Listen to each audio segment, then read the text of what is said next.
The staff.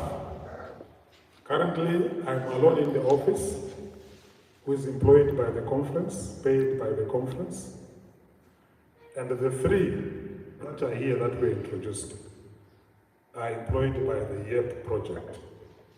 And this project is coming to an end in 2028. So when it comes to an end, they lose employment.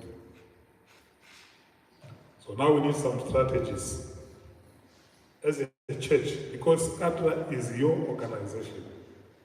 How do you sustain the activities of ADRA so that it does not depend on donor funding? That's the big question. Namibia is classified as a middle upper income country, and most of the donors are pulling out of Namibia.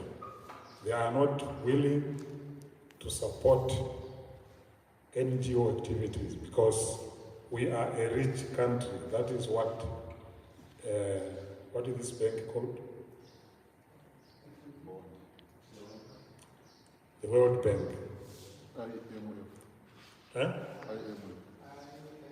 IMF. International Monetary Fund. They have classified our country as a middle upper income country. So in other words, we are rich. So if we are rich, can we take that classification as a church and turn it into an advantage so that we can fund other activities without waiting for conditional funds from donors? So we cannot attract donors, we must know that. Then there is misinformation, the misunderstanding about ADRA, misinformation. Those who say, no, this is a satanic organization, they are bringing ideologies of other churches in our church because they do not understand how ADRA operates. So these are some of the challenges that we are facing. And you, as the owner of ADRA, you must also know these challenges. And then together we can have some strategies to address them. Thank you. Thank you for that wonderful presentation, Dr. Ndala. And you ate a lot of time. Since we are talking about church, I forgive you. But Dr. Ndala is very right. I believe last year at the session, I heard that a young man asked the same question. ADRA, he did not even ask the question. He just said, no, these things of ADRA, these are satanic things. I was there at the session. I heard it myself. Yes, the young man said those words.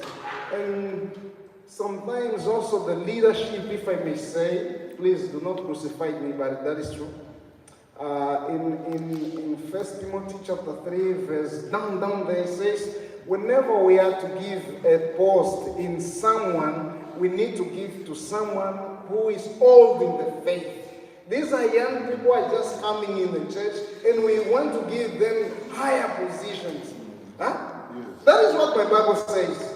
There are key things that we are not, even in Matthew it says, don't give holy things to pork.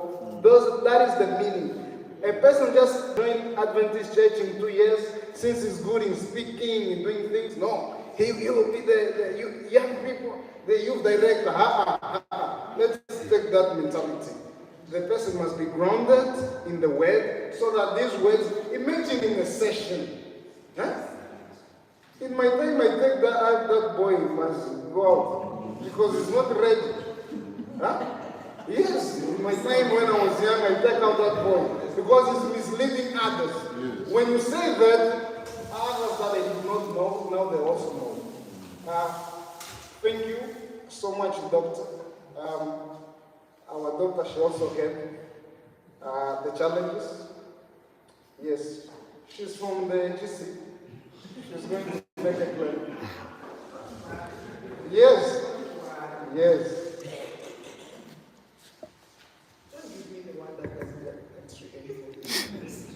Okay. Okay, let's relax a little bit. It is well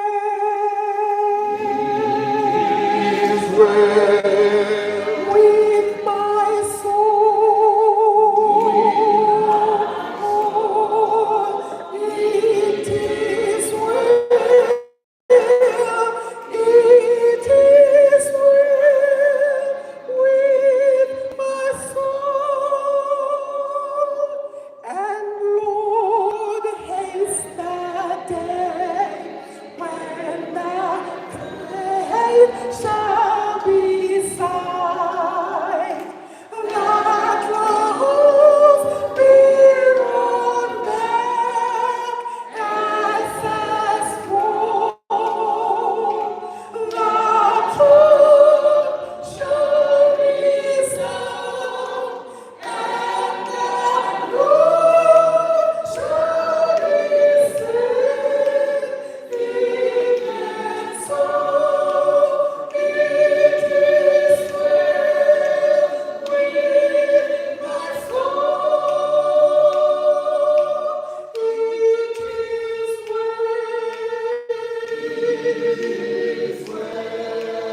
with my soul. It is well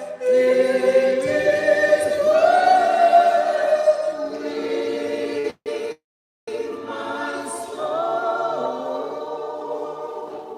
No, you're awake, right? Okay, yesterday we kind of rushed through a number of things. Now I can just give you some presents before I get into today. We did not give you some resources. And I felt bad because I thought some of my colleagues would bring them. So by the time the day ended, I realized we had not given you resources that you can use when you go. So with your permission, Mr. Chairman, 3 minutes of my time for this one. This is not my job, but it's what they need. Okay, so we have a number of tools that are accessible online. And for those of you who are leaders in your own rights, in your churches, please share that widely because this is what the church develops. I'll just take you very quickly through what is inside. Healthministries.com. You are going to find almost all the celebration we are talking about. You can go there, there will be PowerPoint, there are presentations, there are chapters that you can learn about, there are books that are downloadable. Now, those of you who are directors or leaders, there may be a place where you register. And when you register there, then you will find out that you can access more. I'll just show you 1 or 2 books that you will find there, but there's many, many more. This is the latest one that was produced at General Conference. It says health and wholeness across cultures. It puts into context the many things that we are dealing with health across various cultures. If you are working with Muslims or Buddhists or different people, even Africans, our African religion, it's a very well researched document with lots and lots of references that you can go and find out why do we do what we do. These problems we are having with medical missionaries, the problems with people that have other ways of looking at health than we do. You can download it, it's online, but it's also on Amazon, you can buy, these books are hosting. And then this other one, Dr. Lennes, our former director, is one of the authors. It's called Alcohol, All Risk and No Benefits. It's an extremely good book. So, again, I think you can download that, but you should be able to find them. Other than that, there are many other resources and contacts that you can find. That's the Health Ministries website, healthministries.com. The next one, AdventistAidsInternational.org, you've heard about it yesterday, is our website. You will find almost all the presentation I make around, I package them. When I get time, even the ones I've made here, I'll package and put them on the website. They'll be in PDF and you can always download. And of course, some of the things I'm going to talk about now, you'll hear about that then. Humansexuality.org. When my sister was presenting, she was specific to talk about 2 genders and not others. And so we thought God created men and women, but human beings have found other ways of defining people. And so the church has had to develop a resource. How do you deal with others. Because in our churches, we have got people who have other definitions of working with this thing of gender. It's called humansexuality.org. It will answer most of the questions that you have on homosexuality and other forms of things that I know nothing about, but there are people who know about that work there. There are books, there are videos that you can take and play. There are things that can tap up discussions from your churches, especially in our areas where our neighbors, South Africa, have legalized, same-sex marriages, and it creates a problem and pressure for a number of us in the neighboring countries.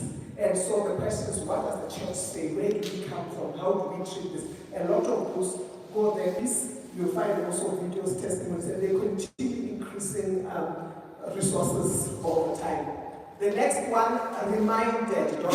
We talked about mental health yesterday, even now we're talking about that. That is a resource for mental health. It's got a lot of very animated videos, short ones, 10, 15, 20 minutes. We talk about 4 conditions there. There's anxiety, there's depression. I can't remember the other one, but there's suicide. There's 4 of them. I can just can't remember. So you've got that. You'll find things to read. But more importantly, they use, these videos that don't have people, but what do you call them? Stickmen. I call them stickmen. What do you call like symbols? Yeah, it's like animations, whereby it's not black or white, victimizing way, and allows you to be able to discuss that. That's reminded.org. You've been hearing about friendship groups from here, and you have heard about Youth Alive. You go to youthalifeportal.org. You may be asked to register for some things, but again, this is another one that has got videos and books that can be downloaded, presentations, and more than that, this one they have got courses, short courses that they run on various youth things. Is youth ministries, health ministries, all of us joined in.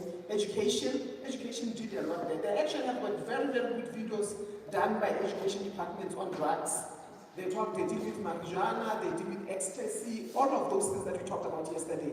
Very, very good videos, and they are done in a way that is youth-friendly, whereby, the video acknowledges the niceness and the attractiveness of the drugs. Because young people will say, but this is nice, but I feel so good. How can it be so wrong when I feel so good? You understand? So they deal with those kinds of issues. And even the questions that were asked yesterday. But cannabis is good for some medication. Why can it be so wrong if I can deal with medication? They deal with that. They deal also with addiction to medication drugs. All of those videos, you'll find them on the Youth Alive portal. They're free to download. That's why I'm telling you that. You need to go on that.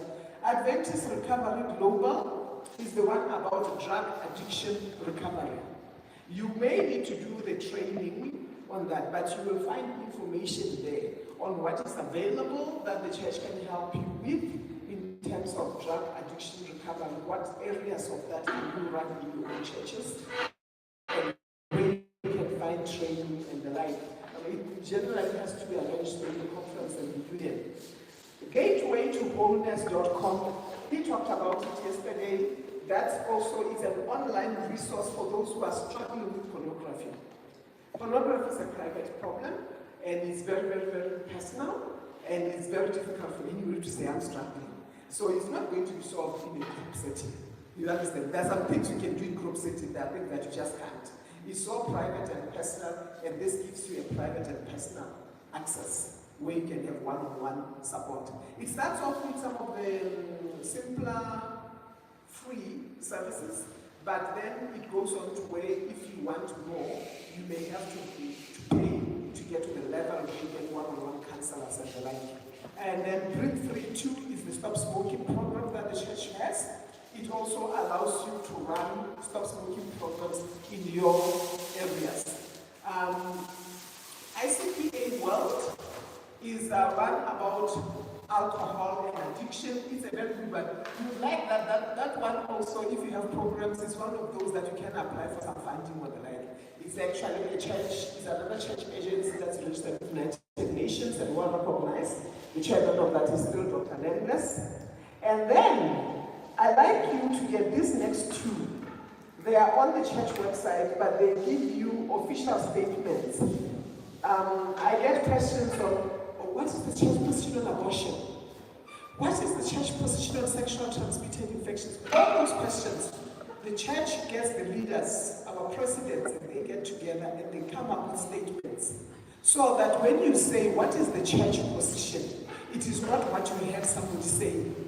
You can actually download the actual vote, and you're talking about sessions, it's something that's at the executive committee of the general conference, where your presidents of your unions and divisions gather together and all the representatives you have sent to look at the information that is there, and then you can get to know the statement. So you need to know that side.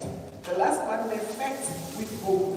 It's also, those are 5 minutes videos that you can use, especially when you try to do health talks in your church. And you can't do that because they don't allow you that time. So you can download that and you can play it. Some of them are 3 minutes videos, but it's a 3 minutes video that will give you a full dose of lecture on exercise, a lecture on sleep, on different things. There's more than 100 of them that are there, and you can download them. So I hope you take a picture. I hope you go to those sites. Now I go to what I came in here for. Today I'm going to talk about projects. And I know people want to hear about projects. I'm not so sure what to expect here. I showed you this yesterday. So the number of projects that you do will come from any one of those areas. These are some of the areas where AIM is working.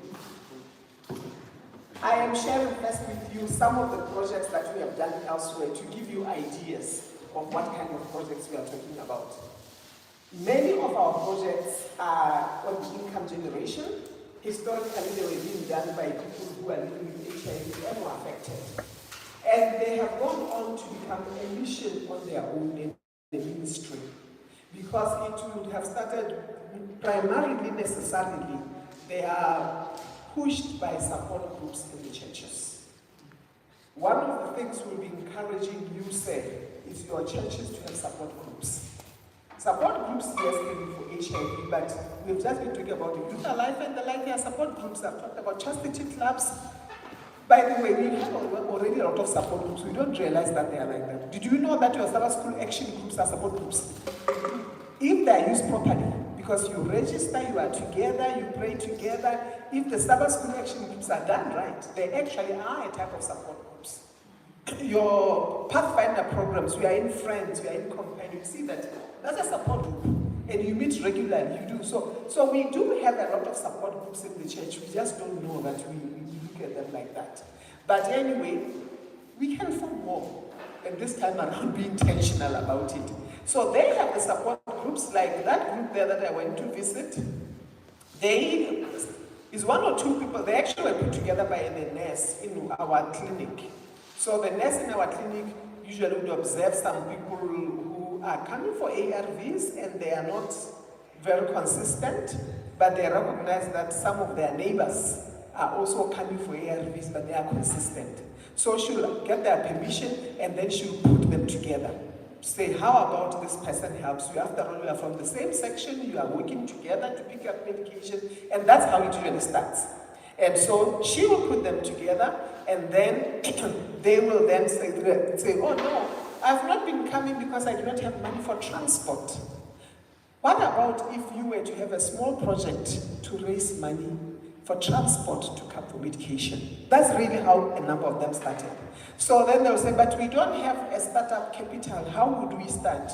So then the nurse would have contacted the support group coordinator, who will then contact the AIM coordinator of the church, and then eventually it comes to us.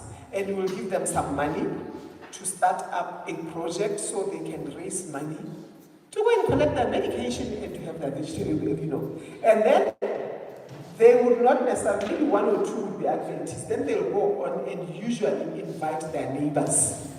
This particular group, as you can see them, there you've got young men. The young man that is there, it's not a very good picture. That young man there, he is a child of family. He developed an religion.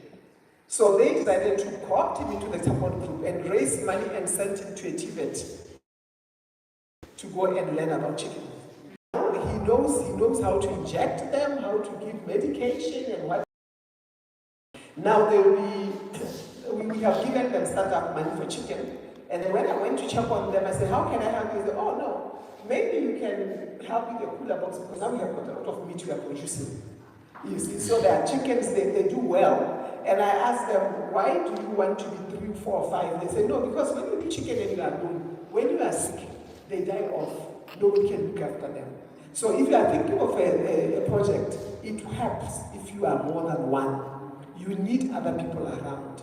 So they go on and they started now realizing that they've got these groups, they group each other, and the other people around noticed, oh, this is working out. So they gave them some of the chickens and the others started. So there were many groups around. And now we went into this way, they realized they produced a lot of manure. And yeah, but why are you manure here? So they went into what? Vegetables. Now they're doing the vegetables because they've got the manure and they've got these are broilers. They keep them and they sell. And like I said, they've already sponsored somebody for school. They keep their medication regularly. They've got their foods. That's how the support groups, when they are working well, do. And the other group that I don't think I have a picture of here, they also were doing chickens. When we visited them, they told us, oh, we are actually going on a trip, just a weekend trip as ourselves. And they invite the others. And I said, where's the trip? So, oh, there is it turns out that there is a camp meeting coming. So they invited support group members to go on a trip for a weekend. So they went for a weekend to a camp meeting just to go out because they have the money. You know, they're selling their chickens and what have you. So, and these are Adventists with non-Adventists. So it's not necessarily, that's why I'm saying it became a ministry on its own. Because sometimes you can't invite people to come and pray with you, to come and sing. But you can invite them for a business. So they have partnered with neighbors for a business. And they're doing very well on that business. Now they have eventually invited them to go for a meeting because their church is so good, it gives them chicken to grow, you see. So that is that one in Zimbabwe. There's a different one. In Zambia, and this was pushed by the union, we appreciated, it started when I was in an SID, we appreciated that one of the weaknesses of the Adventist church is that our church facilities used on Saturday only. Sometimes on Sunday, maybe Sunday, if there is Pathfinder. And if the church is really faithful, they may come on Wednesday, right? Or Friday, but by and large, it's really Saturday. So there are many places where our church is there. The neighbors don't even know what goes on there. On Saturday when you are worshiping, they're out at work. By the time they come back, we have left. So they see this as a building. And if you think about it, the biggest amount of money that's spent in the church is spent what? Maintenance of the building, right? We come together to clean the building, we fix this and whatever, but it's a poorly used resource. So we came as health and said, we need to have the motto at that time was every church a health center. So we did that from the aim perspective, said a number of the people around the church walk long distance. Some of them don't even have money, they miss their treatment for the clinics. What if our churches could distribute, could be a pickup center for the ARVs? That's where it started. So we worked with the directors there and they put in an application to government and found a donor. And we started that kind of thing, whereby the churches, we had an MOU with the church and we put up a tent. The tents looked like that. Some of them were even not, so this is one of the structures. So we put up a tent there, and then the people around the place would come and collect their ARVs. So the government agreed that, okay, we'll put in a nest, and somebody will put the ARVs there because it's closer. This particular site is just outside Ndola. It did so well that we started putting other services, as you can see. So we started screening for cervical cancer, for TB, antenatal services that we were doing there.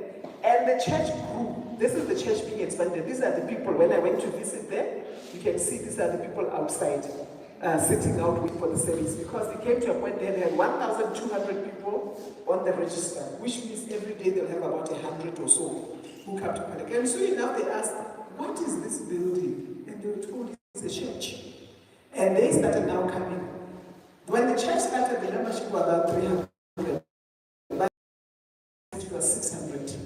The membership simply doubled. And kindergarten inside there because these people, they come with their children and nobody can watch. So the young people said, okay, we will be doing homework with the children while the parents are waiting for the class.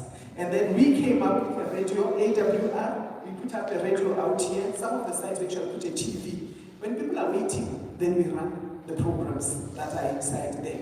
And so, these clinics, if you can see, they were just tents. We started off with 16 of them. So 16 churches gave us their sites next to the churches there.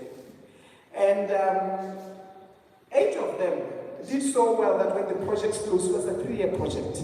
When the project closed, the government asked if we can find the donor to get a permanent site. Then we got that permanent site. This is the church. This is the previous one. Now that is the permanent site. So we got 8 of them, we got permanent sites that were there. And on those permanent sites, now we started to do full services. So the church now has what? Clinics. And then they came to aim, one of them, it's not this one, it's the other one.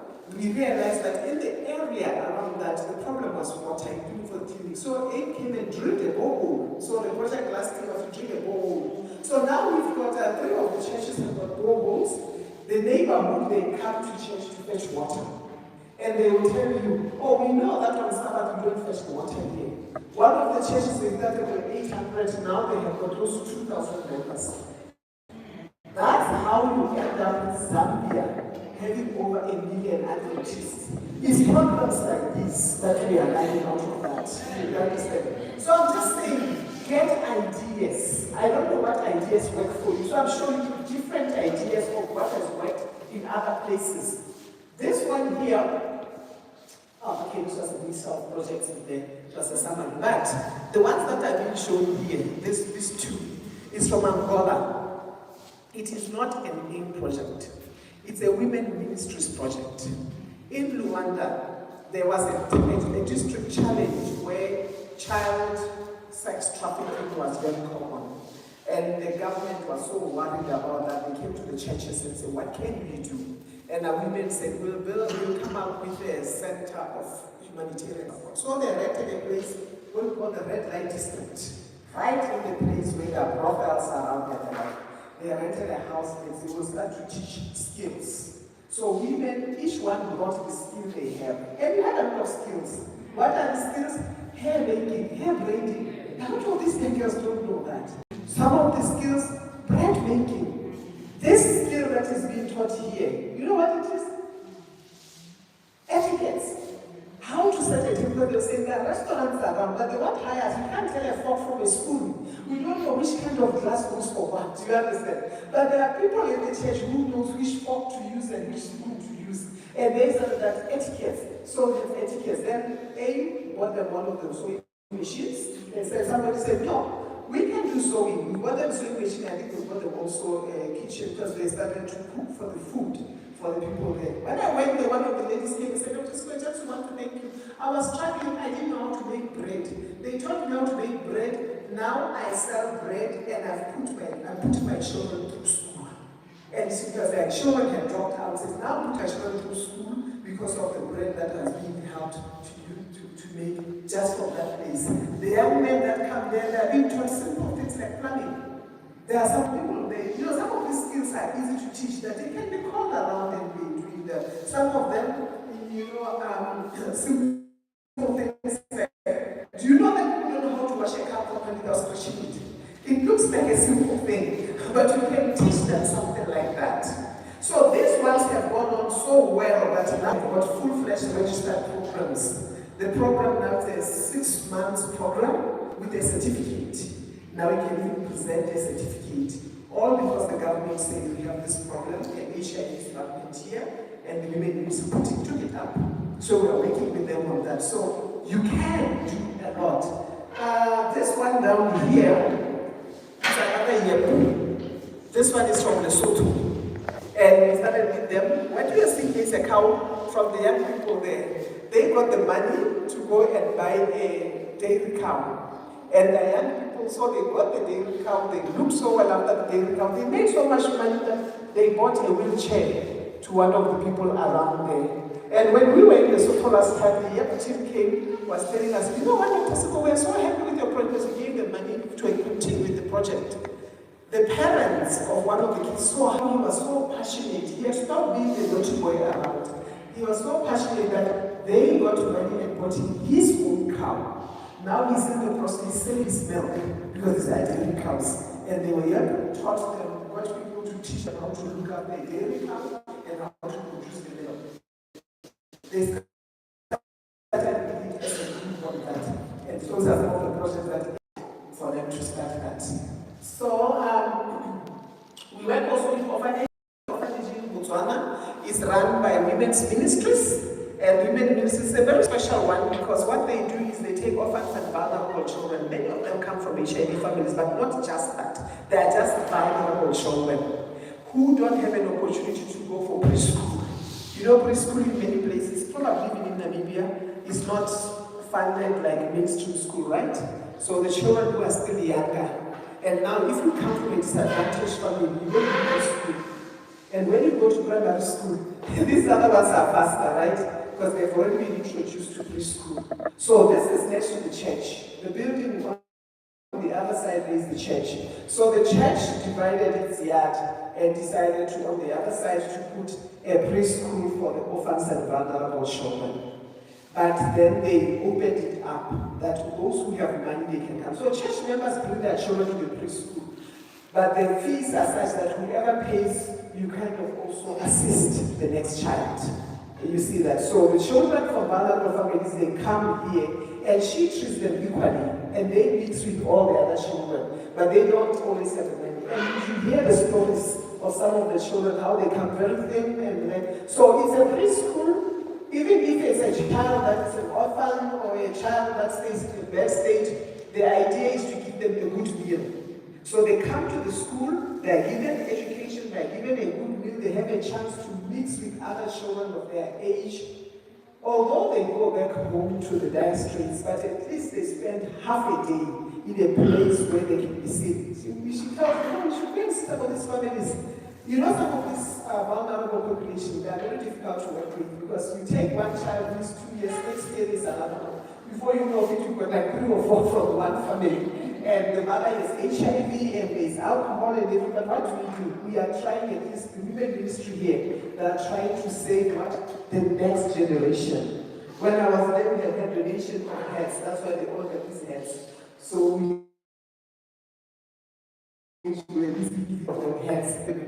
assisted them for a while. We assisted with money for food and other things. Sometimes they come and say, oh, we are stuck on one. We will help them. It's not our primary project, but we support their efforts. That's what we are supporting with them today.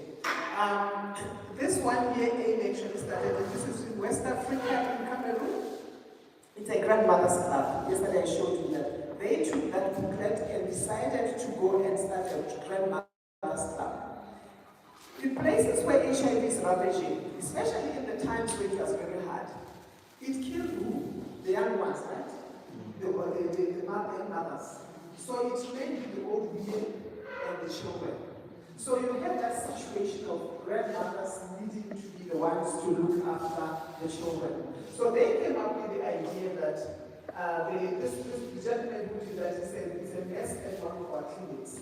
And he decided that he has got a farm. He will donate part of his section of his farm. And we'll ask some of the grandmothers in the village who are willing to come and help children after school. Because these children, they go to school. But a child that's a vulnerable place, they don't do well because they don't tell them to do homework, right? When they come, they just play around. So these grandmothers go together. So you are going to teach them to catch up on their school, but more importantly, we will teach them cultural things. We will teach them skills that we as grandfathers know. So the children get involved. And I went to check on them. These are the children that we are seeing. They sing some beautiful songs. I wish I had a video where you see they will be dancing and doing all sorts of nice things. Many of them are orphans. Now this is the building that the game donated for them, and ADRA donated the boho. They put up the boho in there, and then we started with the kind of the structure of the building. So you can see these are harvests from their fields. These grandmothers take these orphan children and go with them to the field to show them the skills, you know. They do their yam, they do their beans. Because when I am around 10 years, what somebody to attach to. And it's not necessarily about education, but they do that as a collective, and then they run a market. You see the organ? What do you see there? Looks like a leather jacket, right? It's made out of bark. Special bark that they use to make cloth, but it looks like leather. And he's wearing this because there was a national competition on art. And he became number 2 in the country with his skill, and those are the things that he had made. So he has mastered using bark. You know the bark of the tree, the inside of that, it's a kind of art that they use to use it for cloth and leather. So he's mastered that, and he does great work of that. And that's skill transferred from one of the grandmothers. You see what I'm saying? We have a lot of skills in our communities that are actually useful. This one here is soap that they're making. There's a grandmother with the chip. Each one of the grandmothers will take one of the kids and train them on something. These ones here, this charcoal, you know, activated charcoal. They have learned how to make activated charcoal and they transfer the skills to children, these young children that they have. In fact, I had one of them, I can't see him. He was 6 years, he was trying to sell me chicken. And I asked him, said, no, these are my chickens. My grandmother has helped me to have the chickens. He gave me the eggs. He got the eggs and he hatched the chicken.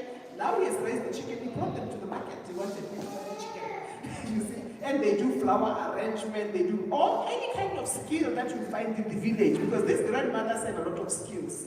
And they transfer it to the next generation so that the orphans in the community don't feel orphans. So as AIM, of course, we help them with the place that the men had donated the place, and we help them with little things here and there as they need that kind of thing. But they took the concept from AIM of Grandmother's Club. And we had, when I was with Pastor, we went to Lesotho to visit another group of grandmothers. You remember that, eh? Another grandmothers group there. They also have put themselves together. They separated during COVID, but they've come back together. So grandmothers clubs are some of the very successful initiatives because grandmothers stay in the village and they are always there. And it's not about regulation, they just need someone to coordinate. And they have all these children that are running around. If each grandmother could adopt 1 or 2, like the one in Lesotho, asked them, what do you do? They said, no, we don't give them anything, we just tell them, you can come to the granny. So when I cook my porridge, I put aside. So when he comes from school, there's no food there, he runs to granny's place. And the grandmother gives them love and then sits with them and tells them stories, but you are bringing the community together. There is a simple method there. This one is from Zimbabwe. We partnered with SID and Adventist Recovery Ministry I talked to you about. We found out that we do have young people in our church, and they realize we have a problem. These are Adventist young people who drink together. Now they've turned our French group into something else, right? So they drink together and they were doing drugs together. And I asked them, when do you do that? Oh, after church. You know, on Friday evening, there's no way to go, so we get and socialize. So after the Vespers, they go and sit together and they drink. And tomorrow they make sure they are clean and they go to church. After church in the evening, they go back home and do their drugs. And they're doing their cocaine. And children, some of them, they are pastors and elders, kids, and the parents do nothing. So they came up with this, and the Health Ministries Department in that conference, in that union, found out, decided that our union has got a lot of space, like your union, SAU, is got rooms. So we took up those rooms, and we have a 10-day cleanup program that we work with ICPA, talked about, and with ARN, people who have been trained, because we have people who went for these courses in the church, and they went together with professionals. And they came and they did a 10-day detox, and they tell me, hey, don't you see what that thing was so tough? They took away the meat, they took away everything that was nice, and just brought us there to clean us up. So they did that, and they put them in there. When I went to visit them, these are the young men. So then we also gave them money for a project. What they're doing is they're growing mushrooms. This is their dark room. They built their dark room to grow mushrooms, oyster mushrooms that are high price, so that they can sell, that they can keep themselves together. So when I went to see them, this one here told me, I was smoking 30 cigarettes a day. Now it's been 6 months, and I'm off the cigarette. This one here was on some of the hard drugs. Said, I can't even mention them, they're not even legal here. And this one here, he is a really, really good salesman. And he says, they are trying to groom him to be what you call this thing, literature evangelist. They say this man is a salesman, but he wants to be a pastor. And they're cleaned up. All of them, they were cleaned up. And like I said, I saw them 6 months later, and I pray they're still on the road to clean. Unfortunately, this pastor of ours had a heart attack and died a few months ago. He was the one who was really pioneering the project. But we are still continuing to work with that community. That's how they have chosen to use their aim and their funds that came from SID. That's another project. So what can we find as AG? As I've shown you, this is just the tip of the iceberg. There are many, many, many projects out there. So we will fund you if you have a project that is relevant to the local situation. There are people who see these ideas I'm giving and they want to import them, and they are not solving any problem in that area. That's not going to work for you. So we need to know what is your situation. Each and every one of this was informed by their situation. So that's the first important thing. When you have made the applications, we will make sure that you have to make sure that the structures above you are aware of that. And we've just had a long meeting with ADRA where sometimes the money is stuck somewhere because the structures were not aware of what we are doing. These are some of the information that you should have. The form is quite long, it's got a lot of things. Previously, they used to ask for people to do a project proposal. But proposal writing is a skill, and not everybody has that. So we have reduced that to filling a form. But the questions that are in the form, they are extensive that they allow you to give all the information in project proposal. So when I pull that out, I get all the information I would have needed in the project proposal. So among other things, these are some of the key things that you need to have and be clear about. A lot of projects that people come out with, they don't have expected outcomes. They just want to do a project because they were told it's a project that can be done, right? Sometimes they are the only recipient. Remember aim, mission, and vision. Who is going to be the recipient? What are you trying to do for your community? So, you fill in, this is like the process of that. The form is on our website now. It's an online form. When you put it in, it goes to AIM, and then the system responds to you, but it is actually AIM that what they decide. We then evaluate that, and we can then engage with you to find out whatever other further information we need from you. We fund these areas. It can be prevention, treatment, care, and support. Remember the mission context. These are projects for HIV, AIDS, and sexual reproductive health. We are not trying to solve all the problems in the church or whatever else is going on. We understand those things are there, but the funds that we are getting are actually put for a specific purpose. So it needs to be very clear on where you are taking us. As I've explained to you, you've seen places where you give seed funding. Sometimes it's literal seeds, buying new seeds for the place. Sometimes it's seed funding where it is the idea that we are funding. It's us just starting you off on something you want to do. The Angola project, for example, that's complement funding. They are doing something and we come in and we complement. Even the young one. We are funding them by the way. They have already got the funds. If you read the slides properly, they've seen they said over $5,000 from AIM. We are funding them as a complement funding. The last program that she was talking about is actually what they are doing for AIM. That's the project for AIM that they are doing here in our country. Capacity building. There are many places where we find out that project funding, people have come and say, oh no, I know how to sew. And somebody would have said, okay, I'll buy you a sewing machine. I'll send you to school for sewing. They do all of that. I had a typical one like that in Zimbabwe. I go in there, nice support group, there's a team there.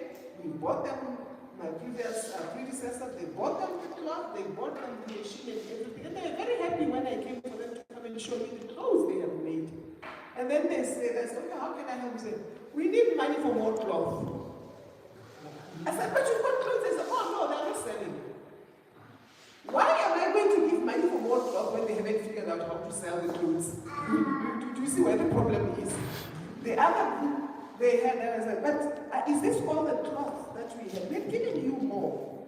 They said, oh, we sold some of the clothes and then we use the money. Then I said to them, if you come, ask for capacity building, capacity on knowing how to sell and how to manage your business. You understand? So sometimes it is about the skills that are lacking and not so much about the money. There are others that were given the money for bakery. I'm going to church to collect my equipment because they have done that and they don't know how to sell bread. They've made the bread, it's there, but now they can't do it. I said, no, I'm coming for the equipment, you're in the wrong business. You understand? So sometimes that's what we need, and we are prepared. We are doing a project right now in Kenya where we are really building their capacity. And their project is a beautiful one because it's capacity for them to do just what you are doing, support groups and like, so that you train for HIV, for expos and what have you. They've decided that's what they want to use their money for, to get people to work. The projects are anchored by the church or the church.